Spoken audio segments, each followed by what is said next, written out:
This is the high-stakes narrative of me, Chris Lausan, a professional fixer who discovers the catastrophic damage inflicted by my wife's 6-month double life.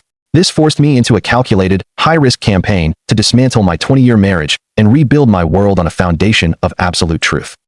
The core conflict began when I realized the man who fixed boilers and wiring now had to fix his own shattered family. I was forced to choose between passive acceptance of Melissa's betrayal and an active, methodical fight for my dignity and the future of our children, Lucas and Olivia. This emotional crisis required a cold, tactical execution. The facade of 2 decades of stability violently shattered, not with an argument, but with a single piece of paper I found in Melissa's purse. Returning home exhausted from a 6-hour emergency repair job, I was confronted by a mundane object, a receipt from the high-end Grand View Hotel. This slip of paper, detailing dinner for 2, a bottle of wine, and a $450 King Suite, proved that Melissa's supposed late-night staff meeting was a carefully orchestrated 6-hour lie. The immediate dread was palpable. The subsequent bank record confirmed my worst fear.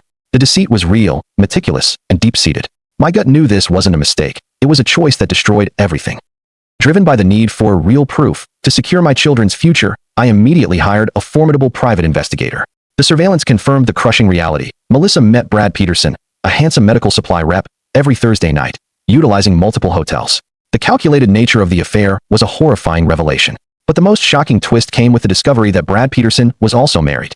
In an audacious move, I sought out the co-victim, Janet Peterson. Our first meeting forged an alliance built on shared betrayal. I shared my evidence, compelling Janet to confront her husband.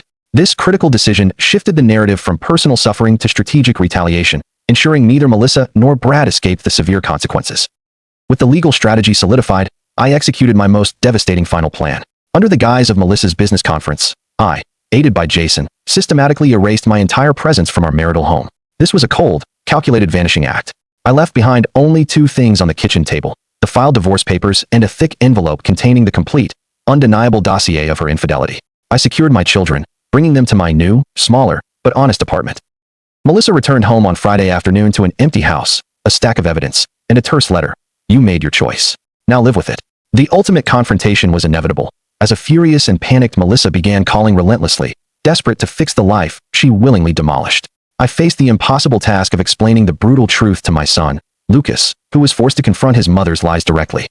I, the dedicated fixer, achieved a quiet, determined victory, securing primary custody, selling the marital home, launching my own successful business, and building a new life with the strong, honest woman, Catherine Reynolds, who now stood by my side. Betrayal nearly broke me, but I survived and thrived. But in this world of lies, is loyalty a weapon or a weakness? Thanks for watching. Make sure to subscribe to the channel and leave a like. Share your thoughts about this story in the comments.